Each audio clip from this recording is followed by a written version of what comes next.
My name is Sergeant Ramon Sandoval, New Mexico State Police, badge number 2847. I served for 31 years before they forced me into early retirement, claiming PTSD and psychological instability.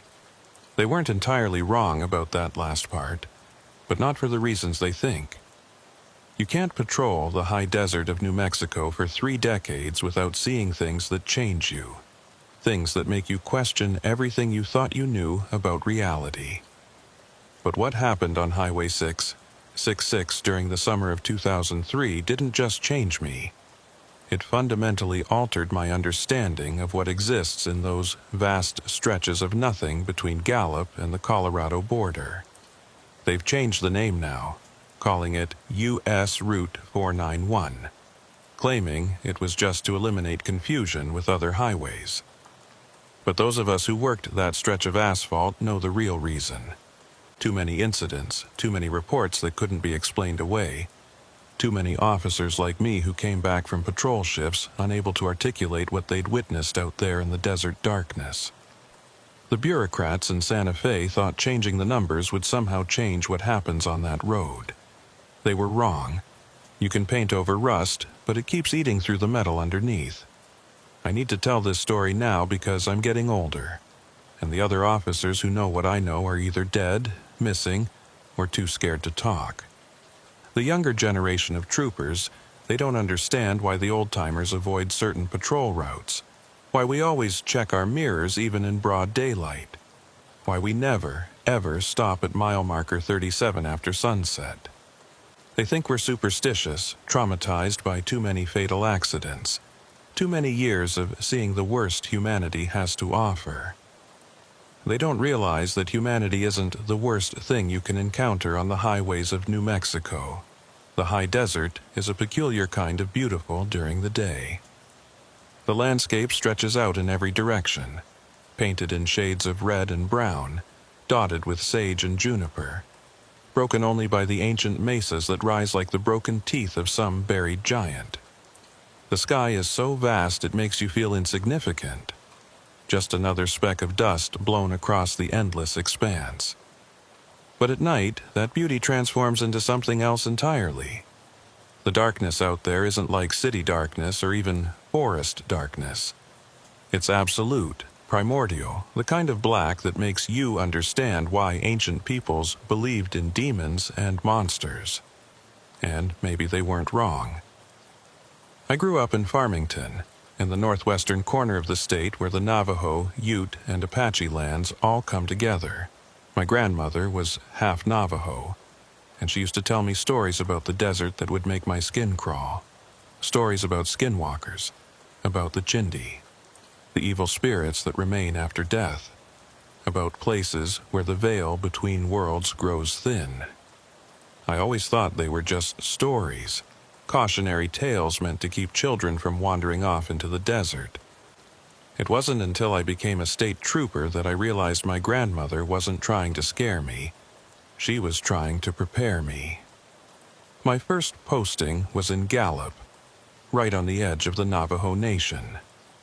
It's a rough town, plagued by poverty, alcoholism, and all the social problems that come with being caught between two worlds. But the real education came when I started working the night shifts on Highway 666. The other officers called it the Devil's Highway, and not just because of the number. That road has a reputation going back decades, maybe longer. Even before it was paved, when it was just a dirt track used by traders and military convoys, people reported strange things happening along that route. The official statistics will tell you that Highway 666 had an unusually high rate of fatal accidents, well above the national average for rural highways. What they won't tell you is how many of those accidents had no logical explanation, how many vehicles were found crashed with no skid marks, no signs of mechanical failure, no evidence of driver impairment. They won't tell you about the drivers who were found catatonic behind the wheel, their hair turned white, unable or unwilling to say what they'd seen. They certainly won't tell you about the ones who simply vanished, their cars found running on the side of the road with no trace of where they'd gone. I'd been on the force for about 3 years when I had my first real encounter with whatever inhabits that stretch of road. It was late July, the height of summer, when the desert heat doesn't really break even at night. The temperature gauge in my cruiser read 89 degrees at 2 a.m. as I patrolled north from Gallup toward Shiprock. The radio was quiet, which wasn't unusual for a Tuesday night. Most people had enough sense to avoid traveling that road in the dark if they could help it. I was running radar near mile marker 35, tucked behind an outcropping of rock that provided good concealment from southbound traffic, when I saw the lights.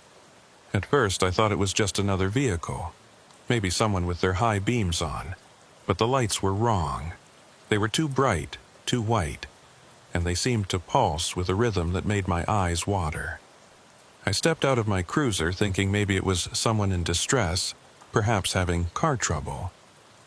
The lights were maybe a quarter mile up the road, stationary, right in the middle of the highway.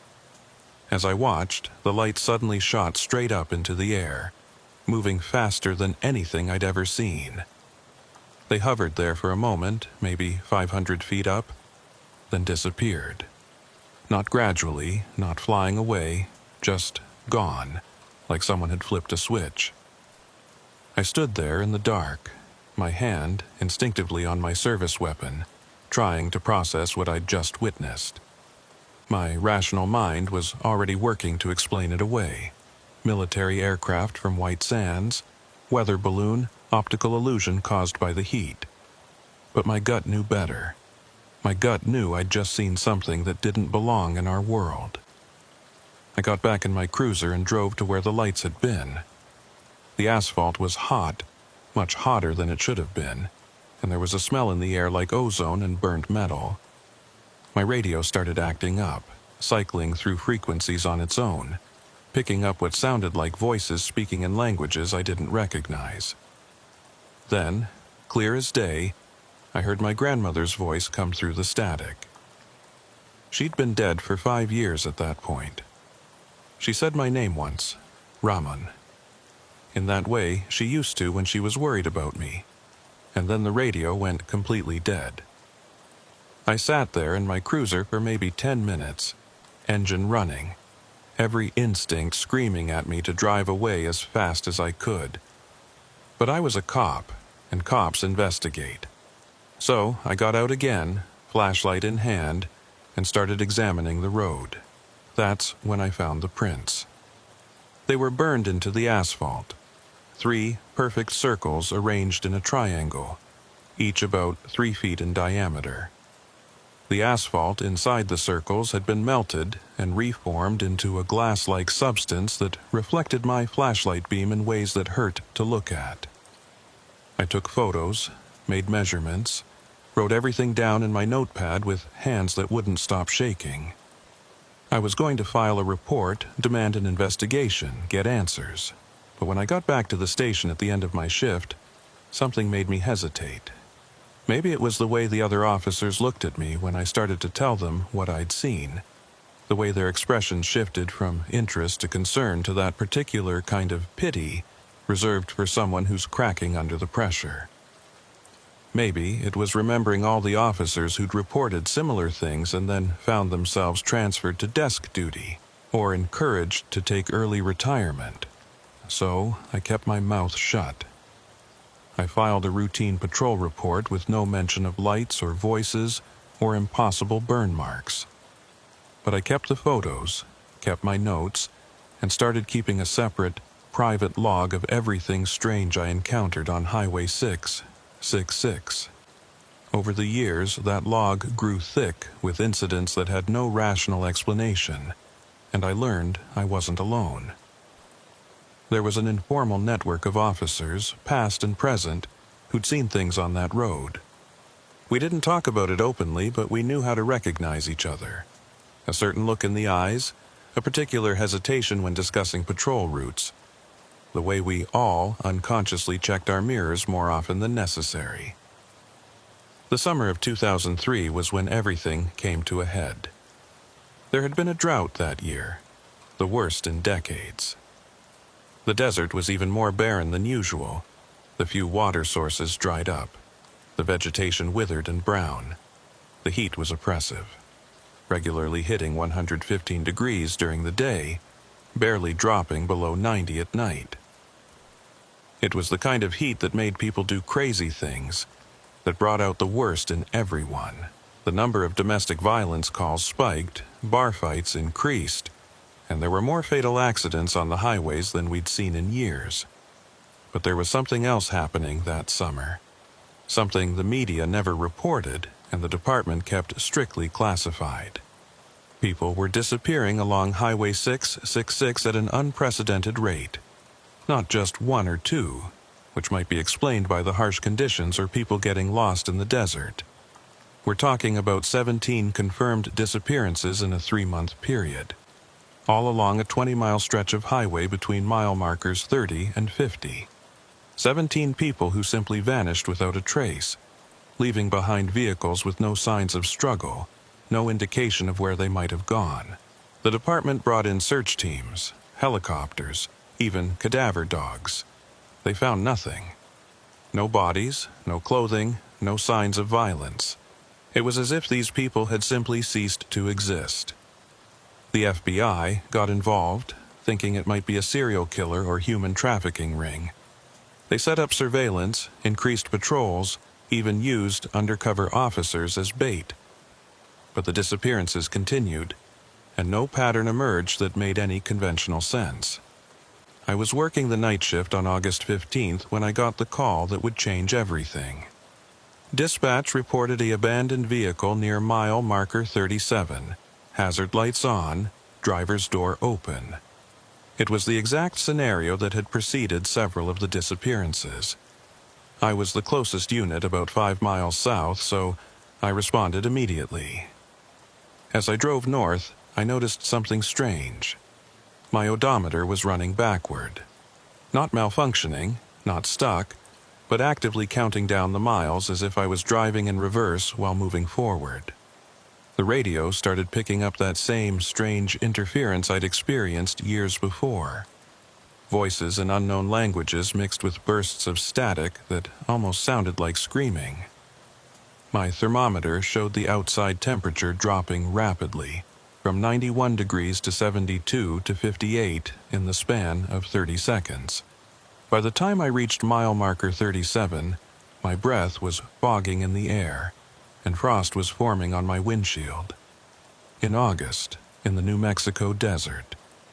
The abandoned vehicle was a white Toyota Camry, still running, driver's door open just as reported. But something was wrong with the scene. The car looked new, showroom new, but it was a model from the early 1990s. The license plate was current, registered to a Maria Santos from Albuquerque, but when I ran the numbers, the system showed no such registration existed. The interior of the car was immaculate, except for one thing. The driver's seat was covered in what looked like sand, but sand that sparkled with colors that shouldn't exist, that seemed to move and shift when I wasn't looking directly at it.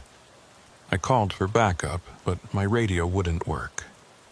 Not broken, not static, just complete silence as if I was broadcasting into a void.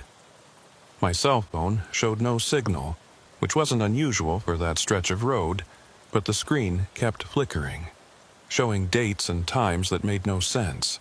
Sometimes years in the past, sometimes dates that hadn't happened yet. I was alone out there with whatever was happening, and I could feel something watching me from the darkness beyond my flashlight beam. Standing there beside that impossible car, I made a decision that probably saved my life but cost me everything else. Instead of investigating further, instead of walking into the desert to look for Maria Santos, I got back in my cruiser and drove away. Not back to the station, not to file a report, but home. I called in sick for the first time in 15 years and spent the next 3 days trying to convince myself that what I'd seen had been heat stroke, exhaustion, maybe even a minor stroke. But the sand I'd inadvertently gotten on my uniform told a different story. Under a magnifying glass, each grain looked like a tiny sphere of glass containing swirling galaxies of color. When I tried to show it to my wife, she couldn't see the colors, just regular sand. That's when I knew something had marked me, changed me in some fundamental way. When I returned to duty, I learned that Maria Santos had been found. She was walking along Interstate 40, nearly 50 miles from where her car had been abandoned, with no memory of how she'd gotten there. The strange thing was, according to her family, she'd been missing for 3 weeks, not the single night that had passed since I'd found her car. She couldn't account for the lost time, could only remember a bright light and voices speaking in what she described as the language of stars. The psychiatrists wrote it off as trauma-induced dissociation. Those of us who knew better recognized the signs of someone who'd been taken and returned. Over the following weeks, I started noticing patterns in the disappearances that the FBI and state investigators had missed, probably because they were looking for conventional explanations. The disappearances weren't random. Each victim had been at a specific location at a specific time, locations that formed a perfect geometric pattern when plotted on a map. The times corresponded to certain astronomical events: meteor showers, planetary alignments, solar flares. It was as if someone or something was using Highway 666 as a collection route, harvesting people according to some cosmic schedule we couldn't comprehend. I started driving the highway during those critical times, not to prevent the disappearances. I knew I couldn't do that, but to observe, to try to understand. What I saw during those vigils challenged everything I thought I knew about reality. Lights in the sky that moved in impossible patterns, creating geometric shapes that hurt to perceive with human eyes. Sections of the road that would suddenly exist in multiple time periods simultaneously.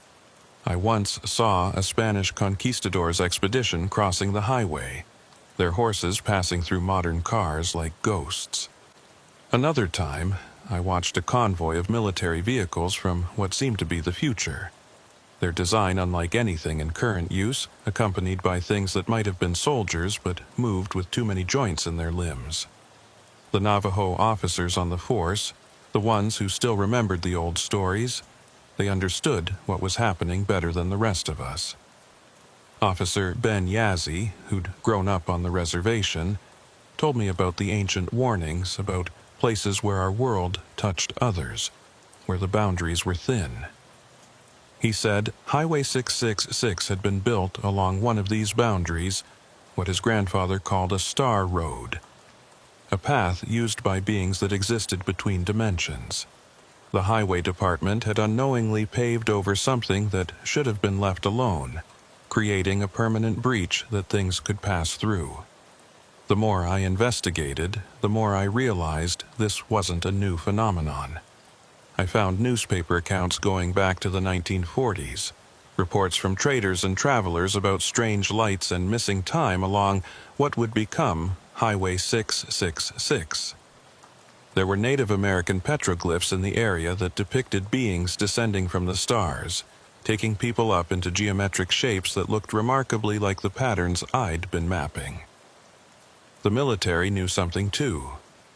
White Sands Missile Range wasn't that far away, and there were rumors of experiments, of attempts to understand and possibly control whatever was happening on the highway. In September of 2003, I made a mistake that would end my career. I decided to follow one of the lights. It was a clear night, no moon, the stars so bright you could read by them. I was parked at mile marker 42, watching the horizon, when I saw it.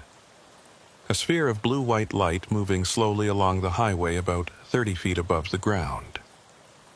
Instead of observing from a distance like I usually did, I put my cruiser in drive and followed it. The light maintained a steady speed of about 45 miles per hour, and I stayed about 100 yards behind it, close enough to observe, but hopefully far enough to avoid whatever consequences might come from getting too close. As I followed, my instruments started going haywire again. The speedometer jumped between 0 and 120 miles per hour randomly, though I maintained a steady speed. The radio cycled through stations that didn't exist, playing music I'd never heard before. Sometimes what sounded like news broadcasts describing events that hadn't happened yet. My fuel gauge dropped to empty, then showed full, then began displaying symbols instead of numbers. But I kept following, drawn by a mixture of professional duty and personal obsession.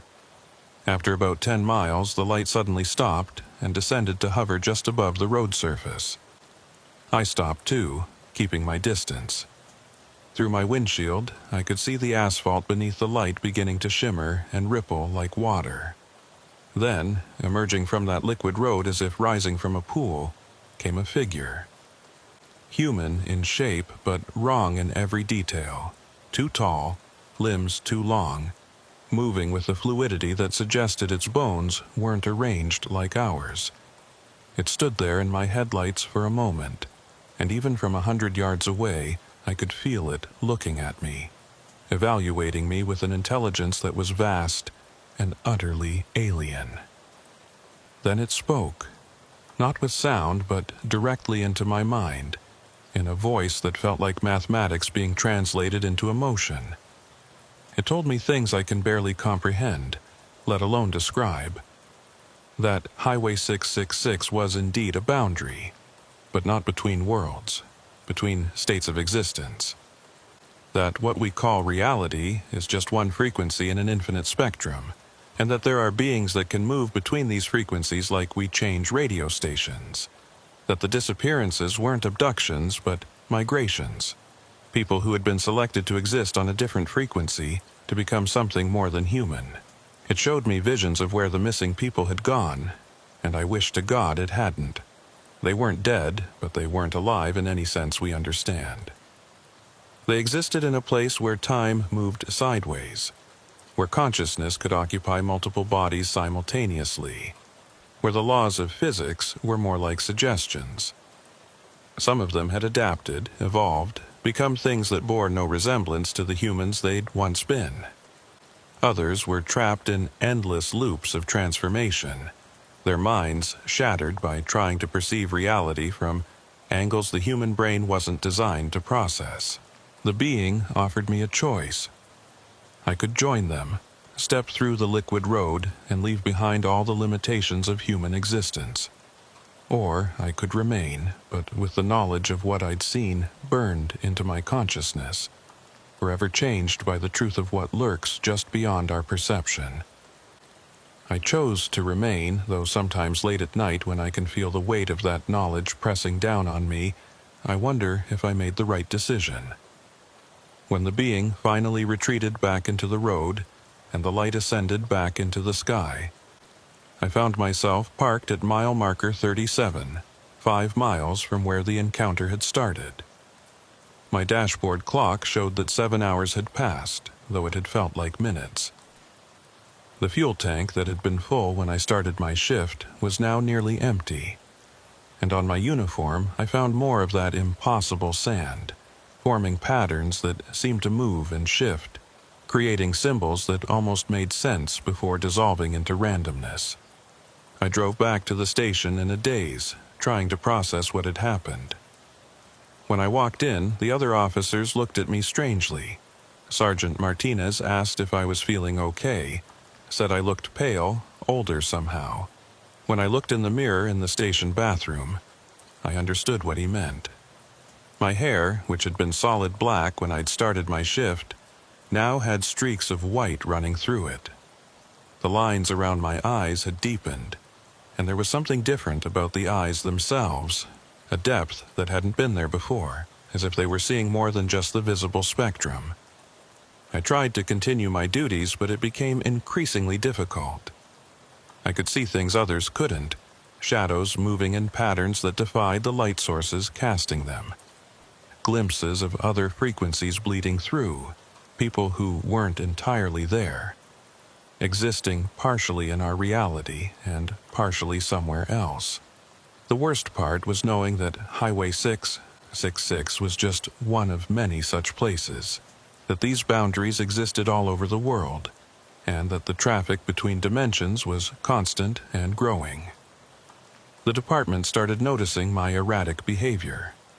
I would refuse to patrol certain sections of highway at certain times, knowing what was scheduled to happen there.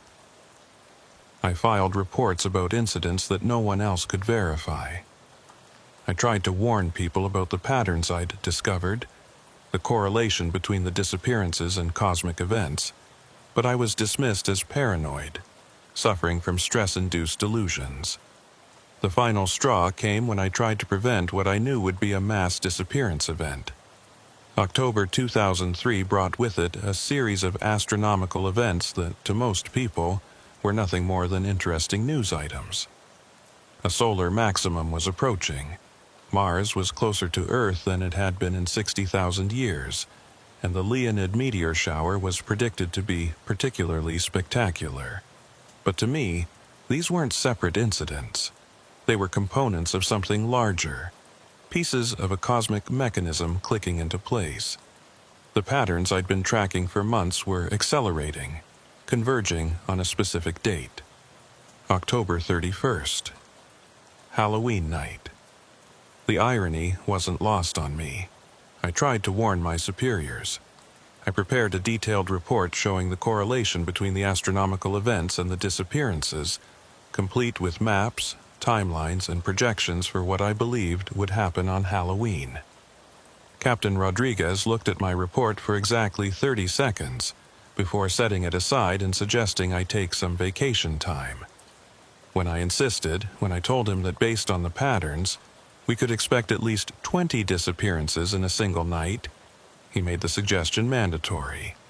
I was placed on administrative leave pending psychological evaluation. But I couldn't just sit at home knowing what was coming. My wife, Rosa, had already moved back to her mother's house in Las Cruces, unable to deal with what I'd become.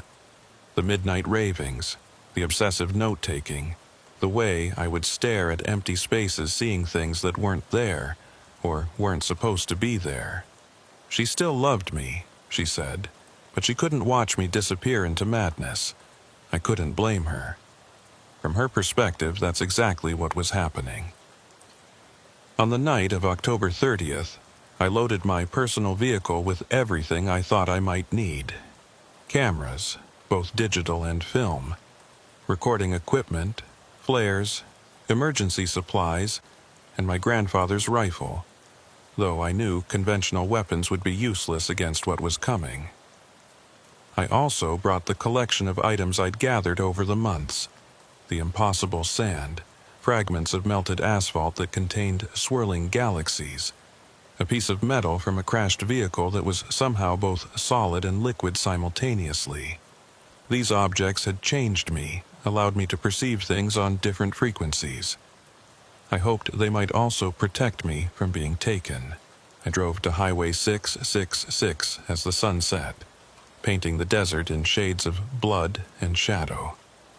The road was busier than usual, people traveling for Halloween parties, families heading to Albuquerque or Denver for the holiday weekend. They had no idea what they were driving through, what was preparing to manifest around them. I positioned myself at mile marker 37, the epicenter of the pattern I'd identified, and waited. As midnight approached, the temperature began to drop, just as it had that night in August. But this was more extreme. My thermometer showed 35 degrees Fahrenheit, impossible for October in the desert. My breath came out in thick clouds, and frost spread across my windshield in fractal patterns that seemed deliberately designed rather than random. Then the lights began. Not just one or two, but dozens of them descending from the sky like falling stars that stopped their descent just above the highway. They stretched for miles in both directions, pulsing in synchronization, creating a rhythm that I could feel in my bones. The very air seemed to vibrate, reality itself trembling like a struck bell. Cars on the highway began to slow, some pulling over, others simply stopping in the middle of the road as their drivers stared up at the impossible display. I got out of my truck camera in hand, and started documenting everything. Through my viewfinder, I could see more than just the lights. I could see the geometric patterns they were creating in the air. Complex mathematical structures that hurt to perceive, but were beautiful in their alien perfection. I could see the boundaries between dimensions becoming visible, like cracks in glass spreading across the sky. And I could see them, the beings that existed between frequencies, moving through our reality like we were the ghosts, not them. The first disappearance happened at 12:17 a.m. A family in a minivan simply ceased to exist between one moment and the next. Their vehicle remained, still running, but they were gone. Not taken, not transported, but shifted to a different frequency of existence. I could still see them, or what they were becoming, existing in the spaces between seconds, transforming into something that human language has no words to describe. More vehicles began to empty, their occupants transitioning to whatever lay beyond our narrow slice of reality. But something went wrong with the process. One of the lights flickered, its pulsing falling out of sync with the others.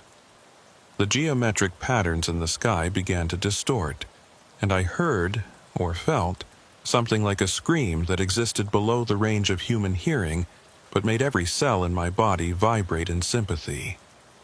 The being I'd encountered weeks before materialized on the road in front of me.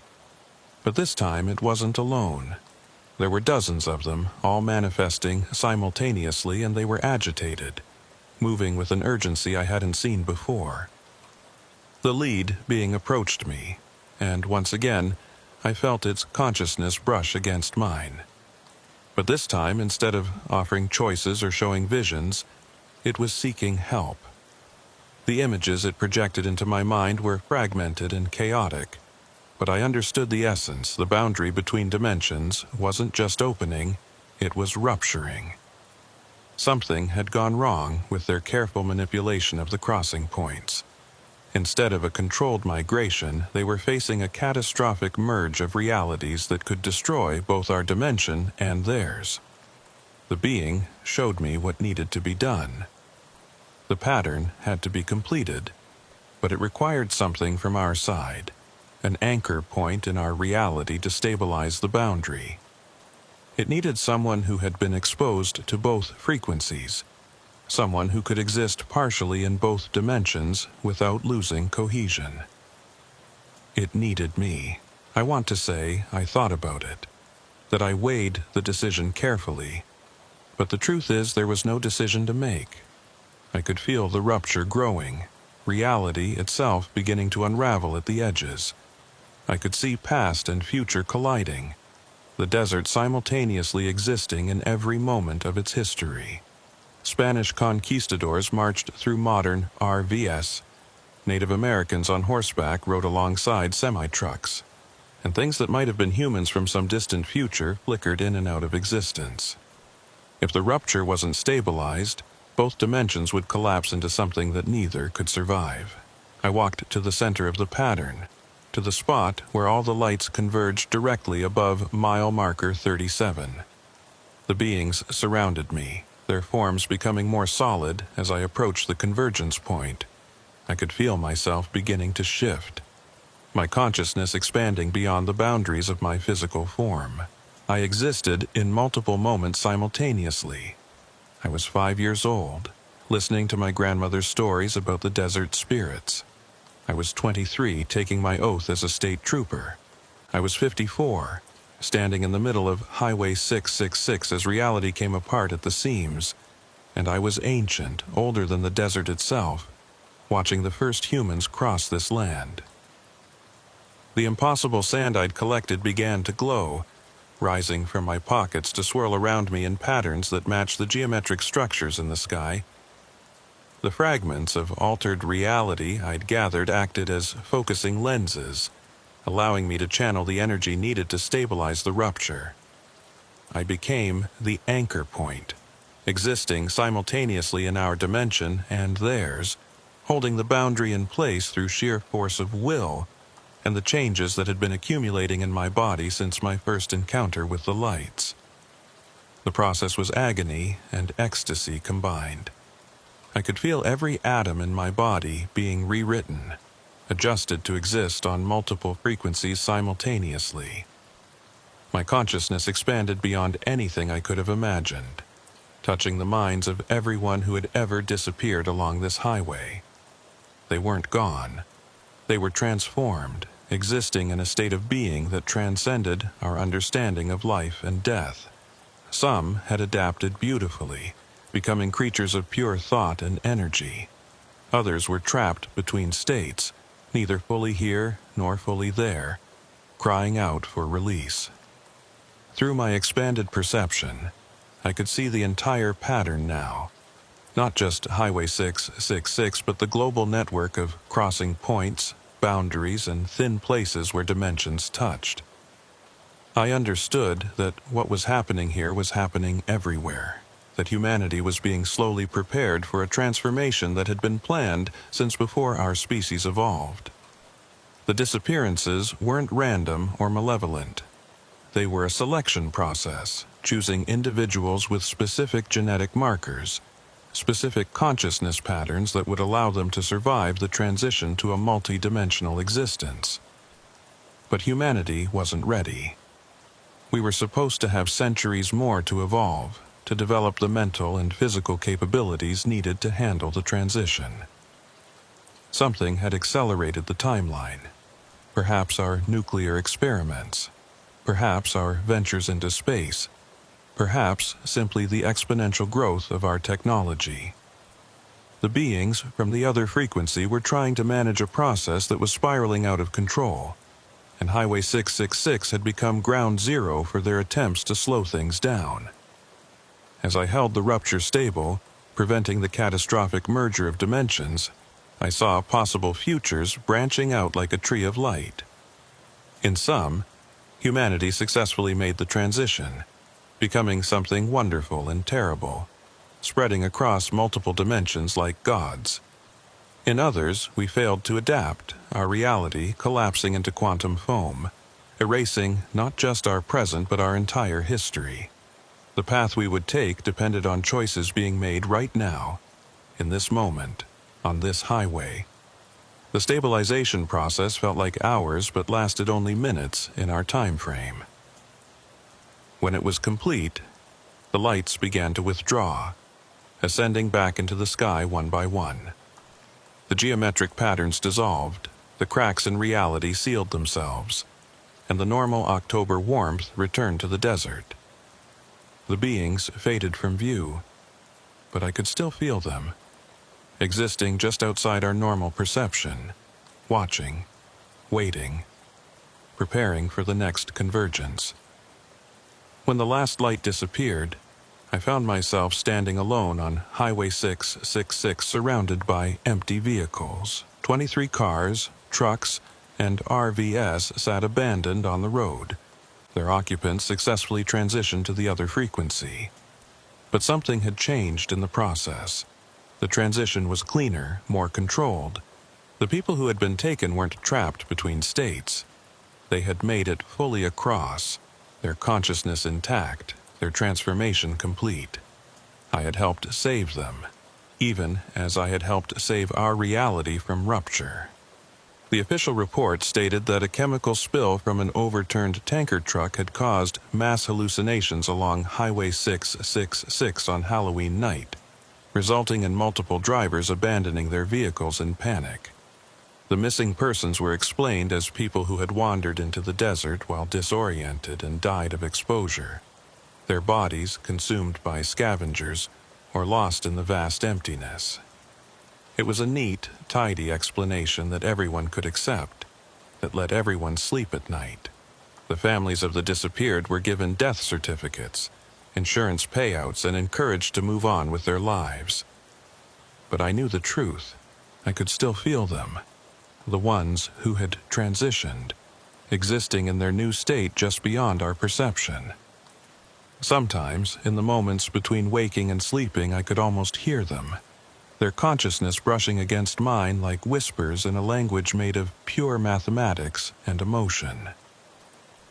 When the sun rose on November 1st, 2003, I was found by State Trooper Jennifer Martinez standing in the middle of Highway 666 surrounded by 23 abandoned vehicles, my hair completely white despite being only 54 years old. I remember the look on her face when she saw me, a mixture of recognition and horror, as if she was looking at someone she knew, but who had been fundamentally altered.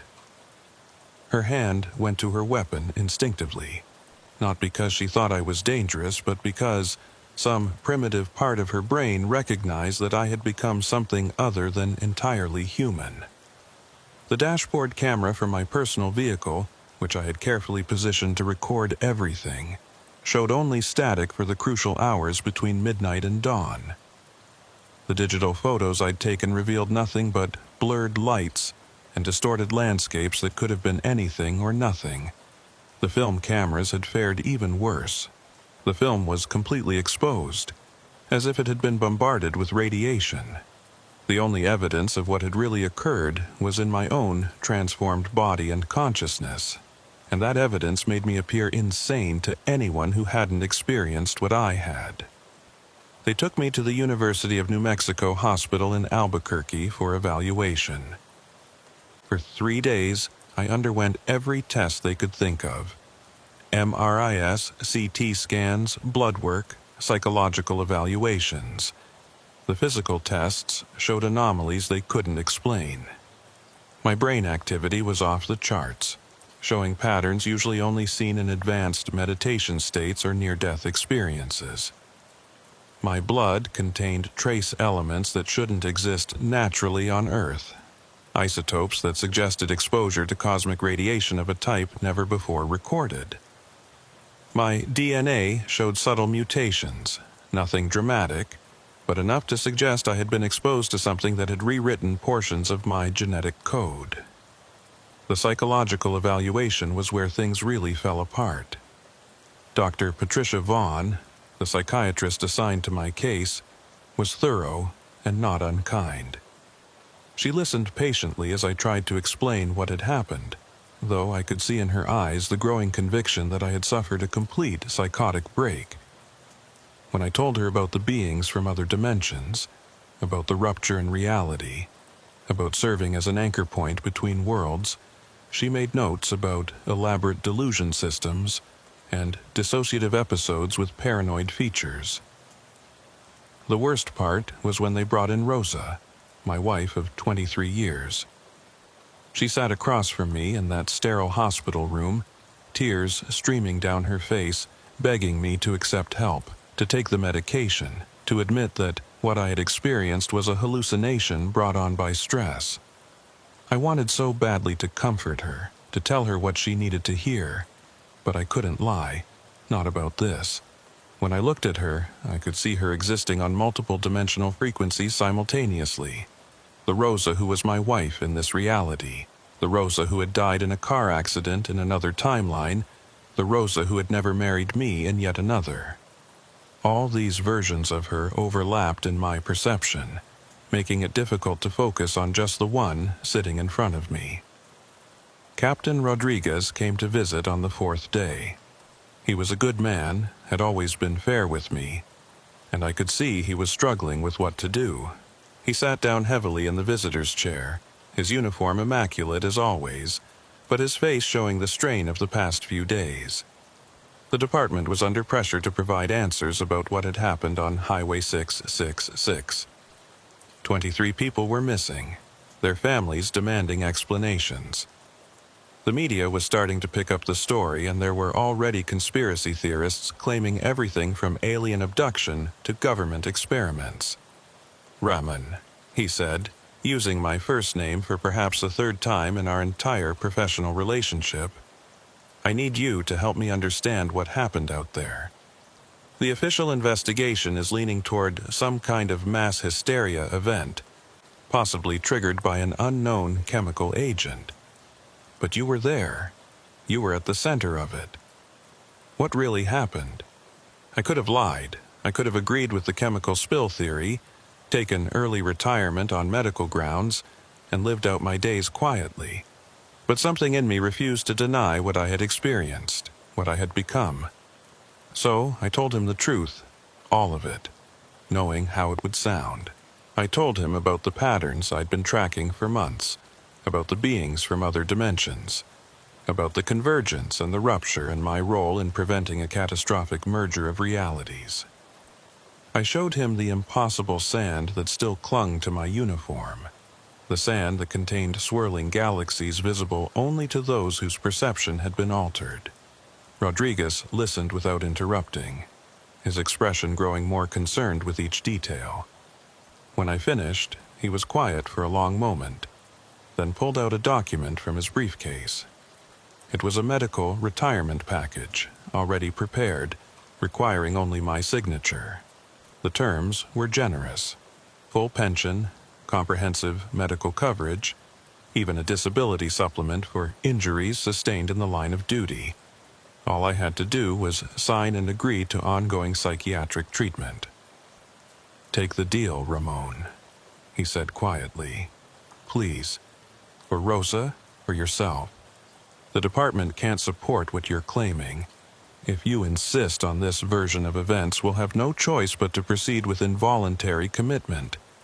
You'll be institutionalized, possibly for years. Your pension will be forfeit. Rosa will be left with nothing. But if you take the medical retirement, you can get help, get better, maybe have some kind of life." I signed the papers, not because I believed I was mentally ill, but because I realized that fighting the system would accomplish nothing except my own imprisonment. I needed to be free to understand what had happened to me, to explore the changes in my consciousness, to monitor the ongoing situation with the dimensional boundaries. I couldn't do any of that from a psychiatric ward. The next months were a special kind of hell. I underwent psychiatric treatment as required, taking medications that did nothing for my condition, but made me feel disconnected from the enhanced perception I had gained. Rosa tried to be supportive, but I could see the fear in her eyes every time I forgot to pretend to be normal. Every time I stared too long at empty spaces, seeing things that weren't supposed to be there. Every time I woke up screaming from dreams that weren't dreams, but memories of existing in multiple dimensions simultaneously. The breaking point came in February 2004. I had been home for 3 months trying to rebuild some semblance of normal life when the next convergence began. I could feel it building for days, the familiar sensation of reality growing thin, dimensions pressing against each other like tectonic plates building tension before an earthquake. I knew another mass transition event was coming, knew that more people would disappear, and I also knew that without someone to serve as an anchor point, the risk of dimensional rupture was significant.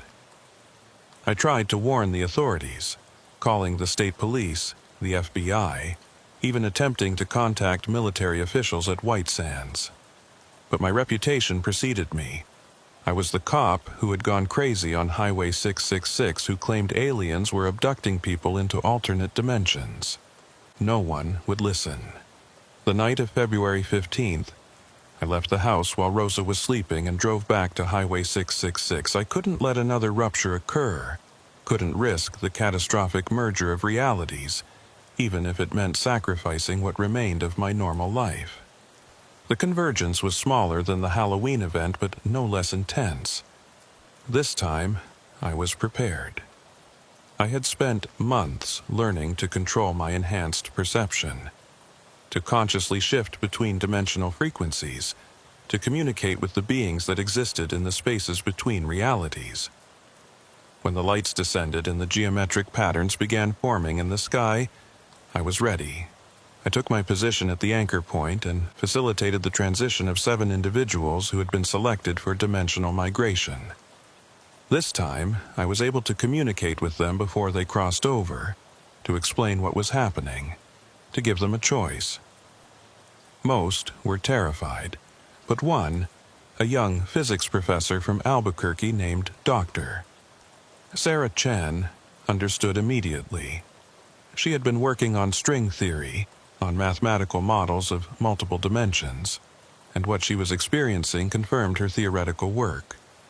She chose to transition consciously, eagerly even, seeing it as the ultimate opportunity to explore the true nature of reality. After the convergence, I didn't return home. I couldn't. Rosa had woken to find me gone, had seen the news reports about more disappearances on Highway 666 and had connected the dots. When I called her, she was sobbing, begging me to come home, to get help, to stop this madness. But we both knew it was too late for that. I had chosen my path, or perhaps it had chosen me. I couldn't be the husband she needed, couldn't pretend to be normal when I had become something else entirely. I sent Rosa divorce papers and moved to a remote cabin in the Sangre de Cristo Mountains, purchased with part of my retirement settlement. The location was chosen carefully, far enough from major populations to avoid scrutiny, but close enough to Highway 666 and other dimensional crossing points to monitor activity. The mountains themselves were a place of power, where Native American peoples had long reported spiritual experiences and visions.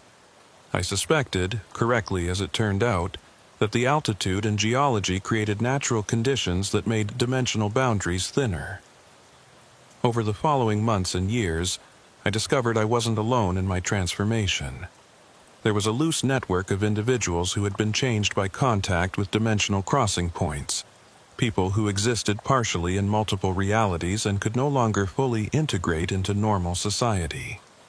We found each other through careful communication, through coded messages in paranormal forums, through dreams that weren't quite dreams where consciousness could meet across dimensional boundaries.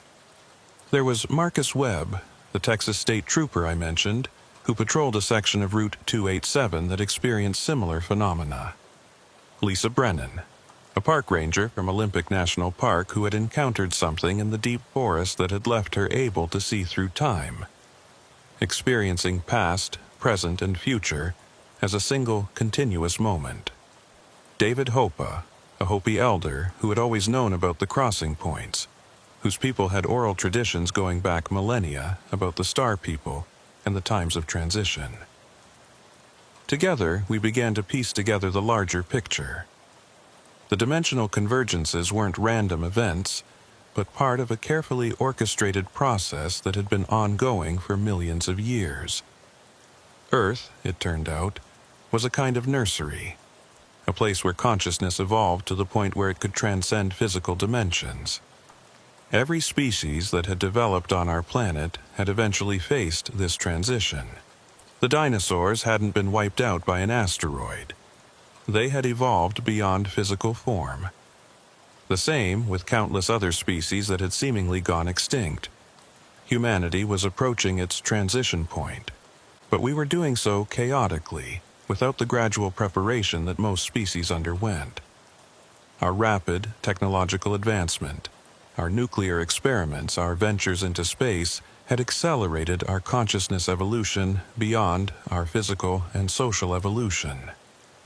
The beings from other dimensions, who we learned were themselves evolved humans from alternate timelines where the transition had occurred successfully, were trying to manage our chaotic evolution, to prevent us from destroying ourselves or rupturing the dimensional boundaries beyond repair. The selection process for who would transition and who would remain was complex, based on factors we were only beginning to understand. It wasn't about intelligence or morality or physical fitness. It was about consciousness flexibility, the ability to exist in multiple states simultaneously without losing coherence. Some people were born with this ability. Others developed it through exposure to crossing points or dimensional artifacts, and still others would never develop it no matter how much exposure they had. I became something of a shepherd for those beginning the transformation, helping them understand what was happening, teaching them to control their enhanced perception, preparing them for either transition or for life as a bridge between dimensions. It was lonely work, isolated from normal human society, but it was necessary. Someone had to stand at the boundaries. Someone had to help manage the transition, Someone had to ensure that humanity's evolution didn't become humanity's extinction. The years passed strangely when you exist in multiple time streams simultaneously.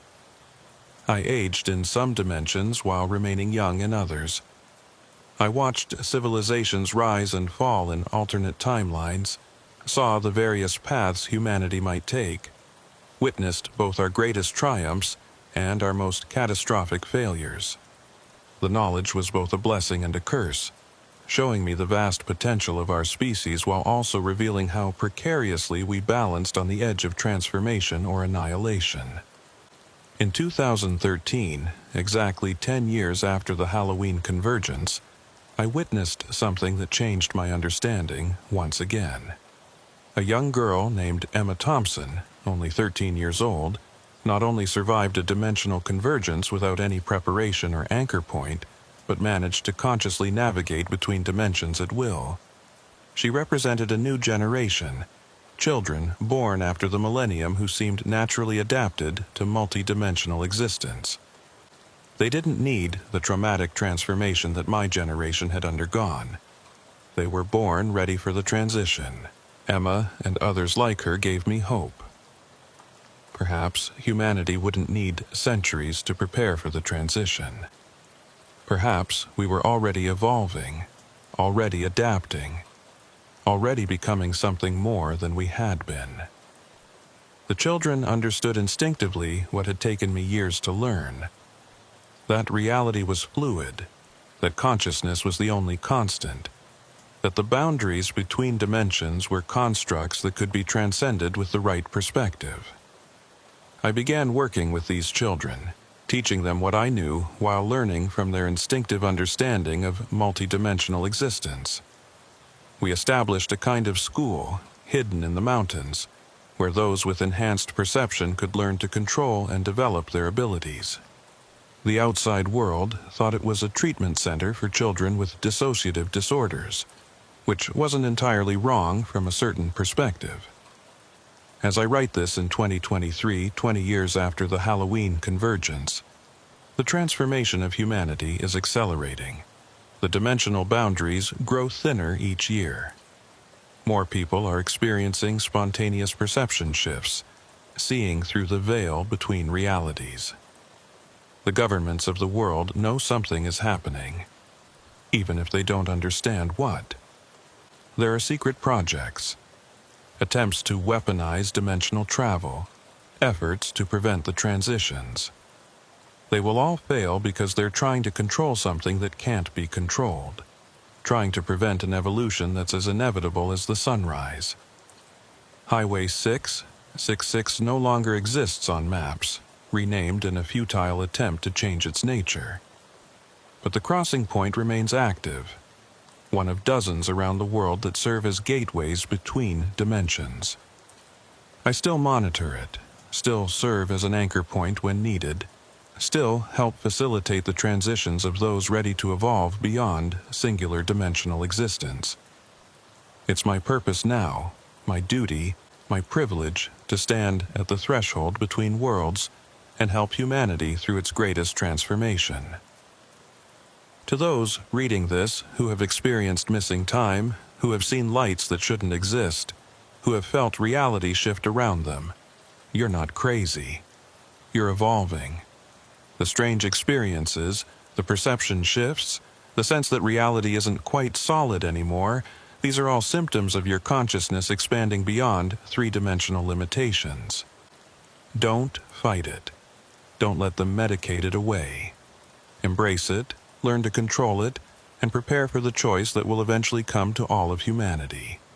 Remain in singular dimensional existence with all its limitations, or evolve into something magnificent and terrifying, something that exists across multiple realities simultaneously. The transformation isn't optional. It's happening whether we're ready or not. The only choice is how we approach it, with fear and resistance, or with understanding and acceptance. I made my choice 20 years ago on a dark highway in the New Mexico desert, when I stood between dimensions and held reality together through sheer will and transformed consciousness. Every day since, I've lived with the consequences of that choice. The isolation, the knowledge that can't be shared with those who haven't experienced it. The constant awareness of existing in multiple realities simultaneously. But I've also lived with wonders beyond imagination. I've seen the birth and death of stars from perspectives outside of time.